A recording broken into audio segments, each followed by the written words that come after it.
Իրավապահներն այսօր զննություն են անցկացրել առաջիկա խորհրդարանական ընտրություններին մասնակցելու հայտ ներկայացրած Գագիկ Ծառուկյանին պատկանող հողամասում դեռ 2020 թվականին հարուցված մի գործի շրջանակում։ Տևական դադարից հետո քաղաքական ասպարեզ վերադարձած Բարգավաճ Հայաստանի առաջնորդն այս գործով որպես վկա հարձակվվել է տարիներ առաջ։ Նրա փաստաբան Էմին Խաչատրյանի խոսքով Ծառուկյանը մեղադրյալի կարգավիճակ չունի։ Մի շարք հողատարածքներ այդ համայնքի զննության են ենթակա, այդ թվում նաև պարոն Ծառուկյանի պատկանող հողատարածքը ըստ էության հիմա հետագայում պարզ կլինի, թե ինչի համար կամ որ հողատարածքները կամ ինչի պատճառով։ 6 տարի առաջ խաբեության կամ վստահությունը չարաշահելու եղանակով գույքային վնաս պատճառելու հոդվածով հարուցված գործը ըստ փաստաբանի առնչվում է Առինջ համայնքի նախկին ղեկավարին։ Այդ գործի շրջանակներում անհրաժեշտություն է առաջացել, որպեսզի մի քանի հողատարածքները նշված համայնքում զննվեն, այդ թվում նաև պարոն Ծառուկյանին պատկանող այլ առանձնատան հողատարածքը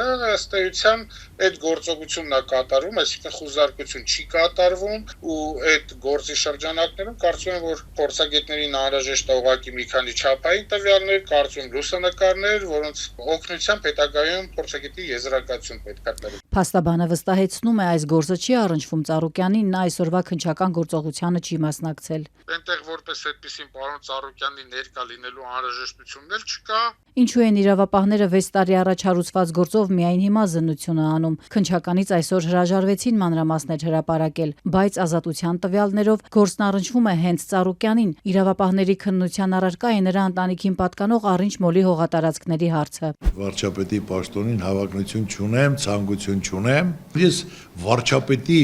պաշտոնին տեխնացու ունեմ, իհարկե ունեմ։ Մեկի տեղը 3 ունեմ։ Մեկը մեկից գրագի հետ,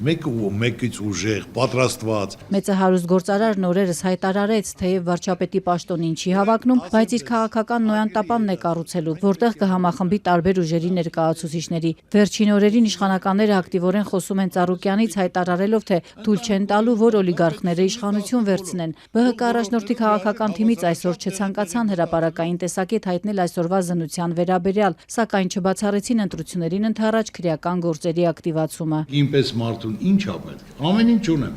Աշխարհում մեկ։